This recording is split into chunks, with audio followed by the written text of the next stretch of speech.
Well, welcome back for study 34. When we left last week looking at study 33, we're in the book of Joshua. The last chapter we have Joshua giving basically a sermon to God's people who'd inherited the land and telling them if they do the right thing, then good things are going to happen. If they do the wrong thing, then terrible things are going to happen. And it's sealed in the book as Joshua's farewell words before he died at 110 years of age. Here we come in study 34, we're in the book of Kings. Now, these kings, the people wanted to be like the other people, and they wanted a king. And we look at the kings. God gave them kings, and then along came other kings and more kings and more kings. And some were good kings and some were bad kings. And some kings brought them into serious trouble and into a punishment as was promised would happen to them. So when we look at the books of Kings, 1st and 2nd Kings, this week and next week, we realise that we're really looking at the reign of kings and what their reign brought about. It's not so much about the realm, it's not about the kingdom or the total situation in the land. It's the outcomings of whether they had a good or bad king and the effect it had on God's people. So it's so important that we pray for our rulers when you read this book. And I pray that as you do read it, you will understand that God expects standards which are his standards in life and in rule and reign. So God bless you as you study the books of Kings.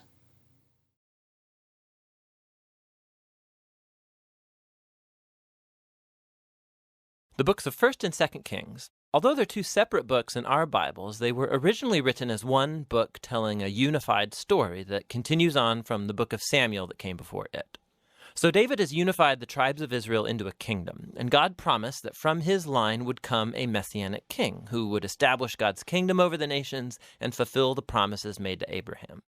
So the book of Kings tells the story of the long line of kings that came after David, and none of them lived up to that promise. In fact, they run the nation of Israel right into the ground.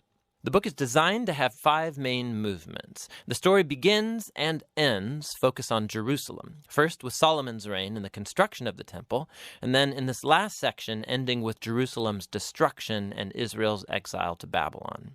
And the story leading up to this tragedy is what makes up the center 3 sections, which explain how Israel split into 2 rival kingdoms, how God tried to prevent the corruption of Israel by sending the prophets, and how exile became the unavoidable consequence of Israel's sin. The book opens with 2 chapters about the kingdom passing from the aging David to his son Solomon.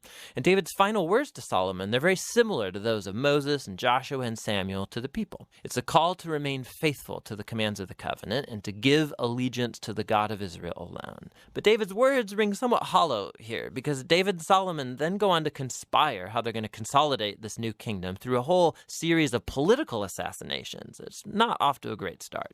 Solomon's brightest moment comes when he asks God for wisdom to lead Israel, and he even completes David's dream to make a temple for the God of Israel. Here the story actually stops and describes the design of this temple in detail, just like the tabernacle design in the Torah. There's all these gold and jewels and depictions of angels and fruit trees. It's all symbolism echoing back to the Garden of Eden. It's the place where heaven and earth meet, where God's presence dwells with his people. But no sooner does Solomon finish the temple that he makes some really horrible choices and the kingdom falls apart. He starts marrying the daughters of other kings, hundreds of them, for political alliances. And then he adopts their gods and introduces the worship of those gods into Israel. Solomon then accumulates huge amounts of wealth. He builds a huge army. He even institutes slave labor for all of his building projects. Now, if you go back to the Torah and look at God's guidelines for Israel's kings in Deuteronomy 17, Solomon is breaking every one. So by the time that he dies, Solomon resembles Pharaoh, the king of Egypt, more than he does his father David. The next section of the book opens with Solomon's son, Rehoboam, acting just like his father. It's a very sad story of greed and lust for power. He tries to increase taxes for slave labor. And under the leadership of Jeroboam, the northern tribes reject this, they rebel and secede, and form their own rival kingdom. And so now in the story, you have the southern kingdom, Judah, centered in Jerusalem with kings from the line of David, and now this new northern kingdom called Israel, whose capital will be Samaria eventually. Jeroboam also goes on to build 2 new temples to compete with Solomon's temple in the south. He puts a golden calf in each one to represent the God of Israel. The connection to Exodus 32 and the golden calf, it's all quite explicit. From this point on, the story goes back and forth from north to south, tracing the fate of both kingdoms. Each one had about 20 successive kings, and as the author introduces each king, he evaluates their reign by a few criteria. Did they worship the God of Israel alone, or did they promote the worship of other gods?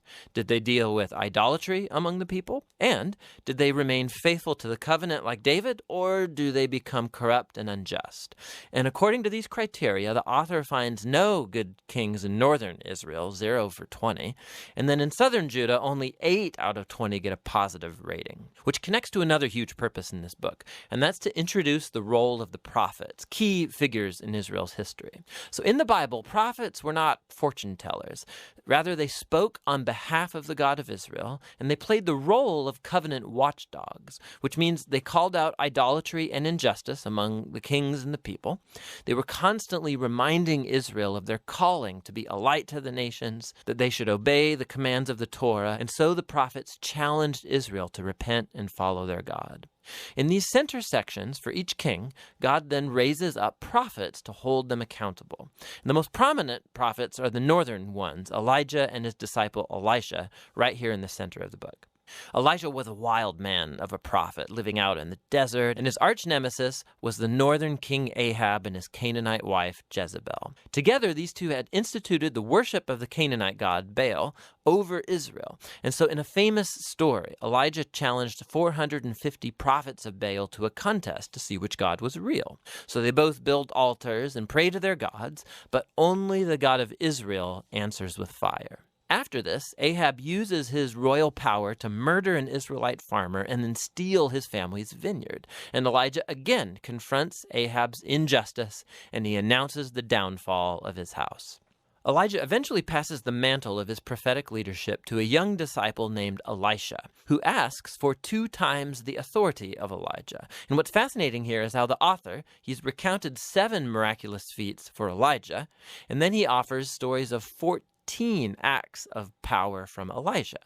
Both prophets were clearly remarkable men, and they played the same role, confronting Israel's kings for idolatry and injustice. And ultimately, they were unsuccessful in turning Israel back from apostasy. In the next section, the northern kingdom is rocked by a bloody revolution started by a king named Jehu, who destroys Ahab's family. And although Jehu was at first commissioned by God, his violence just gets out of control, and it creates the spiral of political assassinations and rebellions from which Israel never recovered. Coup follows coup after Jehu, and each king follows other gods, allows horrible injustice. It all leads up to 2 Kings chapter 17. The big bad empire of Assyria swoops down and takes out the northern kingdom altogether. In the capital city of Samaria, it's conquered, and the Israelites are exiled and scattered throughout the ancient world. Now, chapter 17 is key. The author stops the story and offers this prophetic reflection on what's just happened. He blames the downfall of the northern kingdom on the idolatry and covenant unfaithfulness of Israel and its kings. And so, God has allowed them to face the consequences of their decisions. The final movement of the book tells the story of the lone southern kingdom. And here we meet some very heroic kings, like Hezekiah, who trusts God when the armies of Assyria come knocking on Jerusalem's door, or Josiah, who discovers this lost scroll of the Torah in the temple. So he starts reading it, he's convicted, and he institutes religious reforms to remove idolatry and Canaanite influences from the land. But Judah is just too far gone. The king, right in between these two, Manasseh, he's the worst by far. So he not only introduces the worship of idol statues into the Jerusalem temple, he also institutes child sacrifice. And so God sends prophets to say, the time is up. Israel has reached the point of no return. The final chapters tell the story of the Babylonian Empire coming to invade Jerusalem, destroy the temple, and carry the people and the royal line of David off into exile. And so the story ends leaving us wondering, is God done with Israel? Is he done with the line of David? Well, the final paragraph zooms about 40 years forward into the exile, and it tells a very odd story. It's about Jehoiakim, a descendant from David, who would have been king if he was back in Jerusalem. And the king of Babylon releases him from prison and invites him to eat at the royal table for the rest of his life, and the book ends. So it's not much, but it's a story that gives a glimmer of hope that God has not abandoned the line of David. So the question now is, how is God going to fulfill his promises to Abraham, to David? How is he going to bless the nations and bring the Messianic kingdom? And to answer those questions, you have to read on into the wisdom and the prophetic books. But for now, that's the book of Kings.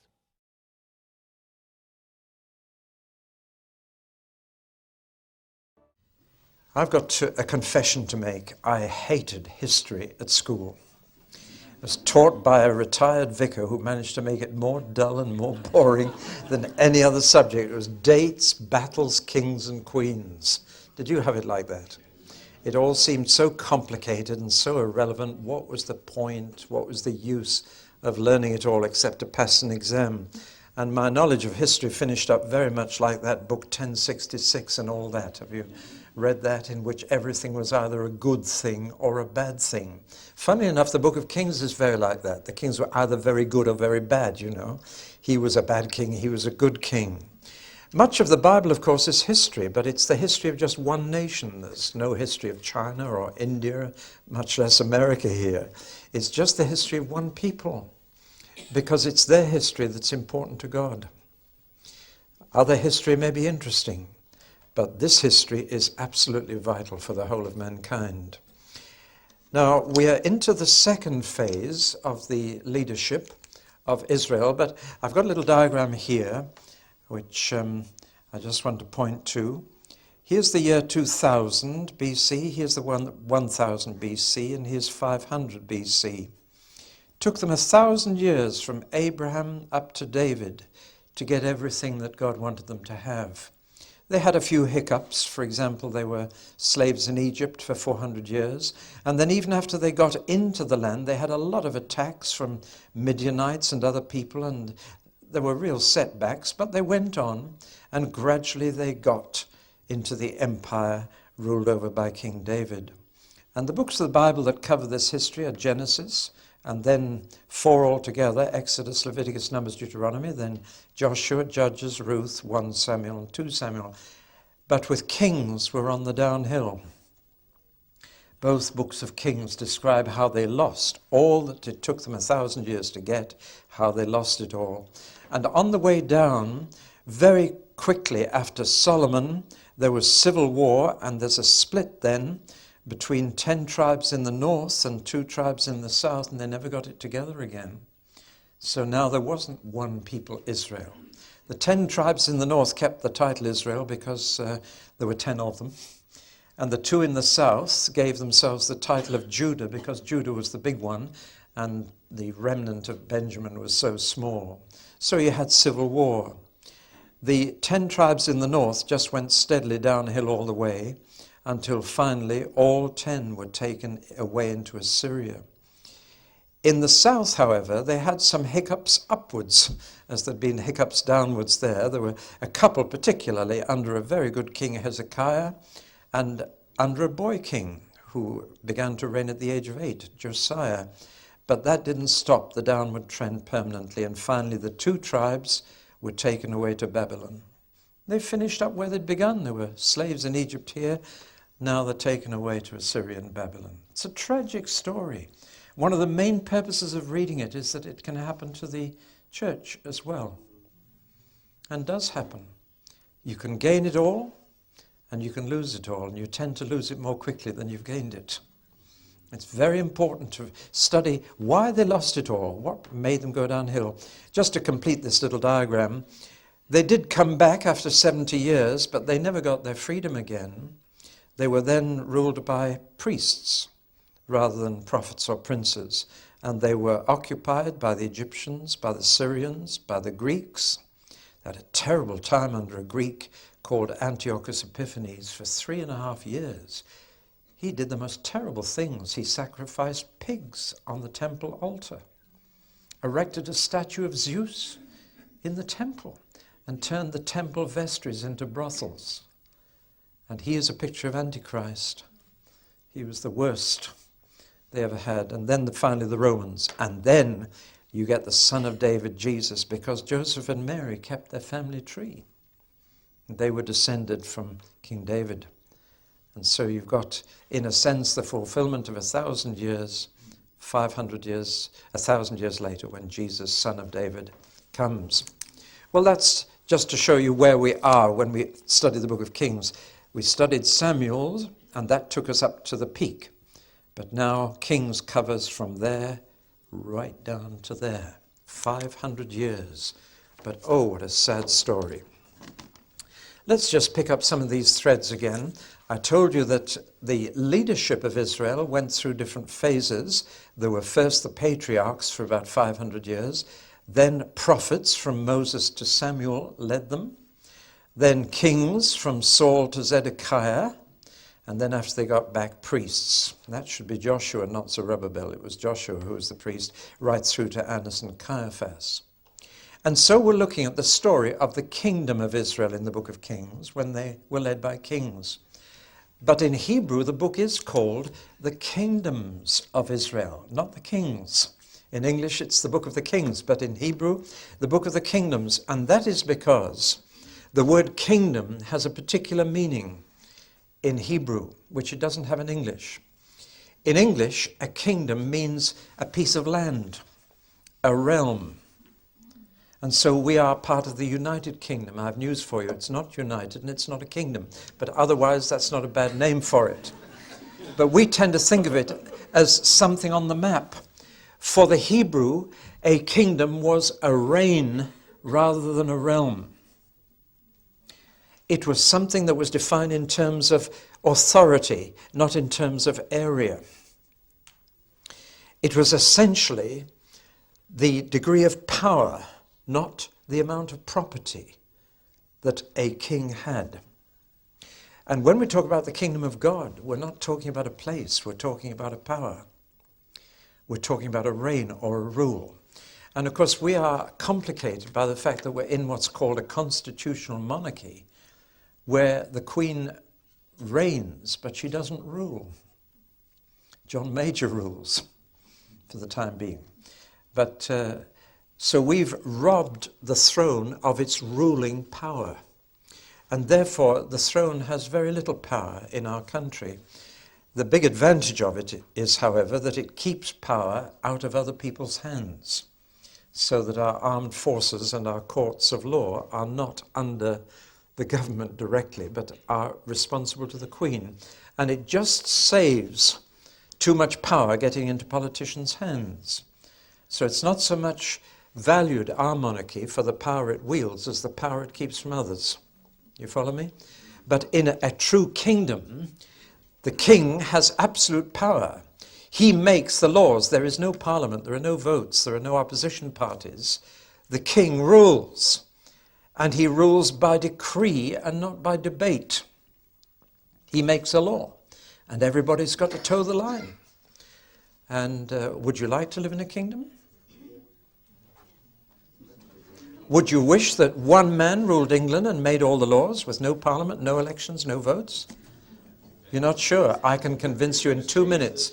If I could find the right king who would be absolutely just, who would lay down his life for the people, who would see that there were no poor and no sick uncared for. Now would you like to be in the kingdom? You see, the kingdom depends entirely on the character of the king. If you've got a good king, the kingdom's by far the best form of government. But if you've got a bad king, it's the worst of all. And that's why we prefer democracy, because it prevents any one person getting that much power. But as Churchill said, democracy is the worst possible form of government except all the others. And he meant it was probably the safest. Because the trouble is, as you read history, there have been 10 times more bad kings than good kings. And as Lord Acton said, power tends to corrupt, and absolute power tends to corrupt absolutely. And when you put all the power in one man's hands, you can go very far astray because he can be corrupted by that power. We call it a dictatorship now, but that's what a kingdom was. So we need to understand the Hebrew title for these books is The Kingdoms of Israel. And a kingdom was the rule of a man. And his kingdom ceased when he ceased. And another kingdom began. So whereas we talk about the kingdom of Israel, they talked about the kingdoms, plural, of Israel, one after the other. I just mention that because if you want to understand the phrase the kingdom of God, that's the background. You won't understand it from the phrase United Kingdom. But you do need to understand it from the book of Kings. So that the king's character and his conduct decided the fate of the nation. Until Israel had a king, the history books talk about what the people did. But as soon as they had a king, the history books of the Bible only talk about what the king did. Because you could assume that what the king did, everybody else would do. They would follow him, and he would say, "This is my law, you keep it, or else." And so they followed the king, and his character was the biggest factor. If a good king, they were in peace. A bad king, they found themselves at war. And so in the book of Kings, the emphasis is on the ruler, what he did, and whether he was a good king or a bad king. And that was measured very simply by one standard, David. If he was like David, he was a good one. If he was not like David, he was a bad one. David became the kind of yardstick, mainly in his earlier years before his downfall. And people looked, is he like David? Does he live like his father David did? That's how they judged. But behind that was a deeper reason. If they lived like David, they did what was good in the sight of the Lord. If they didn't, they did what was evil in the sight of the Lord. And as you read Kings, it's very simple. They're either good or evil kings. I've told you how Samuel was told they wanted a king and told them kings come expensive. In fact, he tried to say, you already have a king. God is your king. Do you know, way back in the days of the judges, when Gideon defeated the Midianites, they came to Gideon and said, we want you to be our king and to start a dynasty. We want your son to inherit the throne after you, and then your grandson. We want a king. And Gideon was very wise. Gideon said, I will not be your king. You already have one. God is your king. But I'm afraid they later changed their minds and they got their kings. Now it's very interesting. This is not a straight history book in the normal sense because the proportion of pages given to each king varies so much. For example, there was a king called Omri in the north who had an outstanding reign. Politically, he was a genius. Economically, he lifted them. He did he was a mighty king, and yet he's dismissed in the book of Kings in 7 verses.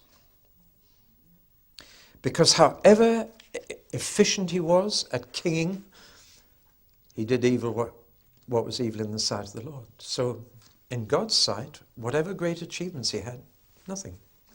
See? That's how God judges prime ministers. They may achieve tremendous things, but God doesn't look at that. He says, how did he live? What did he believe? How did he behave? And therefore, you get another king to whom whole chapters are devoted. And this proportion tells you an awful lot about God's point of view. It is certainly based on history, but it is a selection. No history is objective. When anybody sits down to write history, they do 3 things. Number 1, they select. Selection is the first thing they have to do, which means out of everything that's happened, you select what you think is important. The next step of this historian is connection. He then has to show how the things he has selected connect with one another, how this led to that. And the third step is explanation as to why this led to that. So every historian goes through these 3 steps of selection, connection, and explanation. And therefore he is entirely governed by what he thinks is important and how he thinks these events connect up and why he thinks A leads to B leads to C. And here we have not objective history, there's no such thing. We have subjective history, but it's God writing. That is why, as I've told you, in the Old Testament, the books of Samuel and Kings are called the former prophets, along with Joshua and Judges, because this is history written by prophets, written from a prophetic point of view, from God's angle. And it's God who's selecting what is important, it's God who's connecting things up, it's God who's explaining why things have happened and turned out as they have. So we're not reading history, we're actually reading prophecy. And it comes in the second part of the Jewish Old Testament. They have the law, which is the first 5 books, the law of Moses, the prophets, both the former and the latter prophets, and the writings, which is a kind of miscellaneous collection of everything else like Psalms and Proverbs. They have the latter prophets, and they're Isaiah, Jeremiah, Ezekiel, and the 12 minor prophets. Now we tend to call these books history, and those books prophecy, but they were wiser. The Jews say, no, it's former prophets and later prophets, or latter prophets. Got it? Well, now let's move on. And we're studying the history of the kingdom of Israel. This is holy history. It's history with a moral, a record with a message. It's not just a lesson about history, but it's a lesson from history. There's a big difference. Somebody says history repeats itself. It has to, because nobody listens. And others have said that if you forget the past, you are condemned to relive it. And that's why history is important, because otherwise we're going to make the same mistakes and we're not going to learn. And that's why we read this history. It's about history and a lesson from history. And there's such a clear pattern. If you add up the reigns, or as the Jews would say, the kingdoms of each king, you will find an astonishing fact. Add the number of years together and divide by the number of kings, and you will find this, that every good king reigned on average 33 years. Isn't that interesting? But every bad king reigned on average 11 years. That's how history works out. On the whole, you will find through history that good governments last longer than bad ones. And good rulers last longer than bad ones. If you average it out, that is what demonstrates God's control of history. We do live in a moral universe. And bad rulers tend to be shorter. In this case, 1/3 shorter. If the good kings reign on average 33 and the bad kings on average 11, then it's saying quite simply, God will keep good kings on the throne 3 times as long as bad ones. Right? And that's why we're told so carefully how long each king reigned, so that you can work all this out. It means that when you read the book of Kings, you do need to do your sums and to do a bit of thinking about what you're reading. Otherwise it just says, oh, and he reigned for 30 years and he reigned for 15 years. You say, how boring. No, it isn't. It's fascinating. See, when you work it out mathematically, you find that God is in charge of history. And that still applies right through history. Good civilizations have lasted longer than bad ones because God is on the throne. Well, now, the kingdom, as we call it, of Israel, went through 3 stages. The first was the United Kingdom. And there were 3 kings that reigned over the whole of Israel, all 12 tribes, but only 3. The first was Saul, and he was a baddie. Second was David, he was a goodie. And the third was Solomon, he was a mixture. But in fact, God gave united Israel 3 reigns of exactly 40 years each. Now that is significant because 40 is always the number of God testing people. 40 days in the wilderness, 40 years in the wilderness. 40 is God's number of, what's the word I'm wanting? Before he approves or disapproves. It's the trial period. 40 years is a trial period in God's sight. And so when all the tribes were together, God gave these three kings a full trial period. This was a test of kingship. But I'm afraid they failed the test. All of them started well. All of them finished badly. And yet one of them was still a man after God's own heart. But none of them was good right through the 40 years. So the United Kingdom failed. 1 Samuel covers Saul's 40 years, 2 Samuel covers David's 40 years, and 1 Kings 1 to 10 covers Solomon's 40 years. As soon as Solomon died, the north and the south split and had civil war. There had been a growing tension, I've told you already, because all the prosperity seemed in the south, around the capital, and all the poverty seemed to hit the north. And there was a lot of grumbling going on in the north that the government in Jerusalem was only interested in the southeast. Sorry. You know what I mean? Yeah. We know this only too well. And it happens that where the king and the government is, there's more prosperity and more interest in things happening. And so as soon as Solomon died, no one could hold the 12 tribes together. 2 tribes stayed in the south, and they kept the capital and the royal line. The 10 tribes in the north lost both. And so they didn't have a place of worship, and they didn't have the royal line of David. So what did they do? They set up their own centers of worship, 2 of them, Bethel and Dan, and to give some object for people to attract attention of the people, they set up 2 huge golden calves in Bethel and Dan. And they elected their own king, a man called Jeroboam. Interestingly enough, I've got the seal of Jeroboam there. It's got the lion on it. That's always been the symbol of Israel. And there's Jeroboam's name. And that seal, it's a copy, yes, I know, but it was dug up at Megiddo, and that's the very seal of the man they elected, Jeroboam. And he was not of the royal line of David.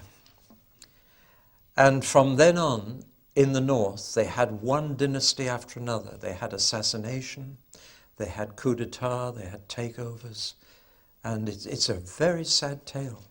So they had centers of worship with golden calves, and they had kings, usually self-elected, who just killed the previous king. And the story in the north is really quite sad. Furthermore, for 80 years after the split, there was war between the north and the south. In fact, the tribes in the north, on one occasion, actually made a treaty with Syria and Damascus to wipe out the 2 little tribes in the south. That was during the days of Isaiah, and you can read all about it in Isaiah. They had 80 years war, then they had a bit of peace, 80 years of peace. Notice that these 80s are twice 40s, but they had a time of peace between the north and the south. But it was during that time of peace that God sent them 2 prophets who play a huge part in the book of Kings. Elijah in 1 Kings 17 to 20, to 2 Kings chapter 2, and Elisha followed him. You can see that these 2 prophets were terribly, terribly important in the north during that time when the north and south weren't fighting. But I'm afraid after Elijah and Elisha, they went back to war and fought each other and played each other dirty tricks again. It wasn't long before Assyria came and took the 10 tribes called Israel off to Assyria in 721 BC. They became the 10 lost tribes. They're not totally lost because God knows where they are. They're scattered, but the book of Revelation promises that God will bring those 12 tribes back from wherever they've been. So God knows. He keeps a record. And now we're left with a single kingdom. It's a very small kingdom now. Just Judah and little Benjamin in the south, a little bit of land around Jerusalem, but they still have the capital city, they still have the royal line of David. And their kings are still descended from David. But wouldn't you have thought that when they saw 10 of their fellow tribes taken off, that they would say, hey, we must pull our socks up, or God will send us away too? You'd have thought that, wouldn't you? If 10 members of your family were kidnapped and disappeared, and you were told by God, and you too will disappear if you don't behave yourselves, wouldn't you pull your socks up? No, no. The tragedy is that they didn't either. And God never punishes anyone without warning them first. It's a lovely thing about God. He said through the prophet Amos, I'll never do a thing unless I send a prophet first to tell people what I'm going to do. That's why God sent Elijah and Elisha to the north, and why he later sent Amos and Hosea, but Hosea was the last. And after Hosea, no more. After that, God sent prophet after prophet after prophet to the 2 tribes that were left. He sent Isaiah, he sent Micah, he sent Nahum, he sent so many, and yet they didn't listen either. And the tragedy is that in 587 BC, notice that's about 140 years later, little Judah was taken away, this time to Babylon. And that's the end of the story of the book of Kings. I've given you a sort of oversight there. Keep it in mind that when you read the book of Kings, you're reading first of all the United Kingdom under Solomon, then you're reading the divided kingdom, and during that time it's very disturbing. You're constantly going from one side to the other. Have you noticed when you read it? The king of Judah did this, and then the king of Israel did that, and then the king of Judah. And he's trying to keep up with them both. It's really quite confusing. We'd much rather he told us the whole story of the north and then the whole story of the south. But he does it because they were interacting either in war or peace with each other. So he's got to keep up the 2 stories simultaneously. Then it simplifies when we're left with only the 2 tribes in the south, Judah, from which we get the word Jew. The word Jew doesn't come earlier than this. It's Hebrew before this, or Israeli, or Israelite. But now, for the first time, the word Jew comes in, a word that became very, very common in the gospel story when Jesus came. But you realize that, I'm just throwing this in because for centuries Christians have misunderstood John's gospel, which keeps saying the Jews killed Jesus.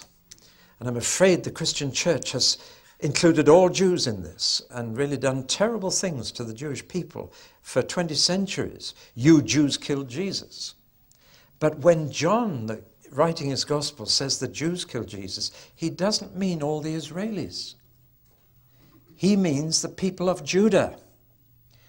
In other words, the people of Jerusalem in the south. He is not including the Galileans. The Galileans flocked to Jesus. They loved him. It was only when he went south to Judah and Jerusalem that the Jews hated him. Do you follow me? So when you read the Jews in the Gospel of John, don't think that's all the Israelis. It's the southerners, not the northerners. I just throw that in because we could have avoided centuries of misunderstanding had we realized that. Jew means someone from Judah. And of course, since these 2 tribes came back afterwards from the exile, it was just Jews who came back, and that's why the name has stuck ever since. Hope that's explained a little something to you. Well, now let's ask a few basic questions. Who wrote this book or these books? How did he write it? When did he write it? And why did he write it? Who? We don't know. Most Jews think it was Jeremiah. It's like him. There are parts of the book of Kings that are identical in wording with parts of the book of Jeremiah. And we know that the prophets wrote history because they saw it God's way. So it could be Jeremiah. Others think it's Ezekiel. I think it was Jeremiah for one reason. He's not mentioned. But he was right in the middle of this. And there's not a word about him.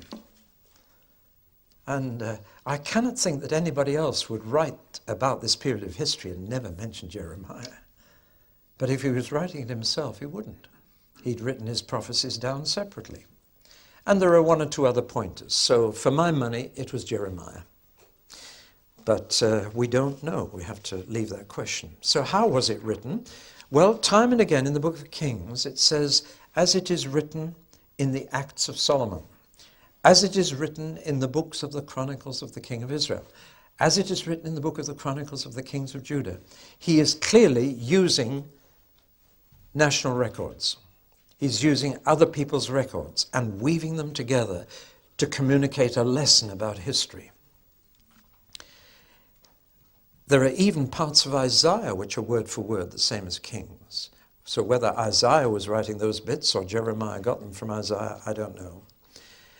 But he was using the normal historical method. He was using his sources, gathering material from libraries, but then he was putting it together in such a way that we'd get a profound lesson from looking at what happened. When was it written? Well, a lot of it was written before they were taken away to Babylon, because he mentions that the temple is still standing, and he frequently uses this phrase, as it is to this day. As you go through the book of Kings, you'll constantly find things, as it is to this day.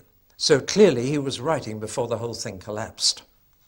And yet, the last little bit of Kings finishes halfway through the exile in Babylon with a most extraordinary little piece of news. The Babylonians had killed the last king of Judah, a man called Zedekiah. They'd been very horrible to him. They'd tied him up in chains, and then they'd lined up his sons in front of him, and they'd killed every son of Zedekiah. And then when he'd seen all his sons die, they took his eyes out and blinded him and took him away in chains. That was Zedekiah. The previous king, however, Jehoiakim, was a weak king, and he hadn't tried to oppose the Babylonians. So, in fact, they had taken him as prisoner. And the last thing in the book of Kings is that Nebuchadnezzar, that's the king of Babylon, released their second last king from prison and invited him to dine at the king's table from then on. Now that's very, very interesting. It's the last bit of news in the book of Kings. It means that it was completed halfway through the exile. And that's very significant, as you'll see in a minute. And it means that this royal line of David actually began to have its meals at the king's table in Babylon. And you'll find that man's name in the genealogy of Jesus, because the royal line of David was thus preserved by Nebuchadnezzar and came back. And the royal line came back in the person of a man called Zerubbabel. But we'll know more about him when we study another book. So all through this, disaster after disaster, horror after horror, the royal line was kept, but they lost even Jerusalem, the city of God's name. Well, now that brings us to the most important question: why was it written? We can now see a clear reason. Here is an entire nation that has lost its land, lost its capital, been taken away forcibly, and that generation will never see home again. And they must have talked like this: God's deserted us. God doesn't love us anymore. Why has God let this happen to us? It's the sort of thing you would ask if this happened to you and your children, and you'd been forcibly removed from your land and knew you'd never see home again. You'd be full of questions. Where's God? Our God has let this happen to us. The whole of the book of Kings is an answer to why has God let this happen. The writer is saying it's your own fault. God hasn't broken his promises to you, he's kept them. He promised to do this to you if you misbehaved. So don't you blame God. God has kept his promise. And he's using all these records of the kingdoms of the slide down to show them that one thing is certain: God is faithful to his word. This is not an accident. You caused it to happen because you knew what God had said he would do. and yet you ignored him. But then that's human nature. We know deep down that God will judge us one day for how we live. What do we do about it? See, human nature is so perverse, so stiff-necked, to use God's adjective, that we go on living in a way that we know makes God angry.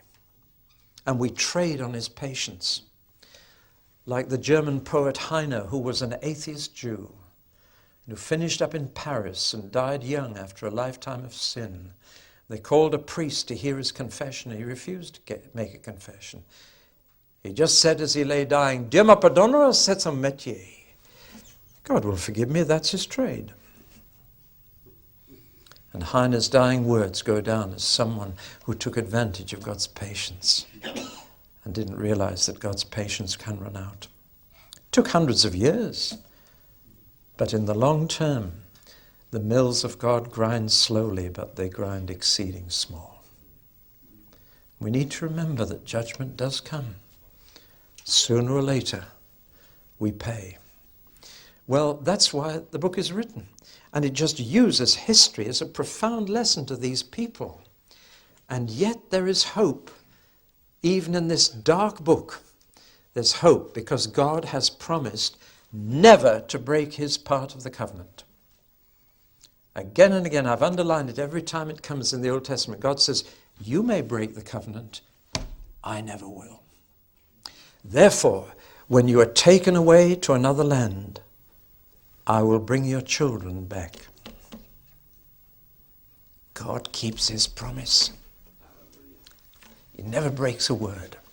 He promised he'd take them out of the land. He promised to bring their children back. And he did. They were 70 years in Babylon. Do you know why? Probably told you before. Because God had made a law that they must let the soil rest every 7th year. Let it have a holiday so that it could be rejuvenated. And they had ignored it for all those 500 years, from Solomon onwards. Now, if you work that out, how many years' holiday had the land missed? 70. And God said, if you won't give the land a rest, I will. And you stay out of the land until it's caught up with its holidays. It's all there. It all fits together. And so that's why it's written. If it was Jeremiah, he said, I'm going to write the history of the last 500 years so that the people will get the message. This disaster has come on the whole 12 tribes because they didn't keep the covenant. But it's not hopeless. God has promised to keep the royal line of David going. He's promised to bring the children back. And he will do that too.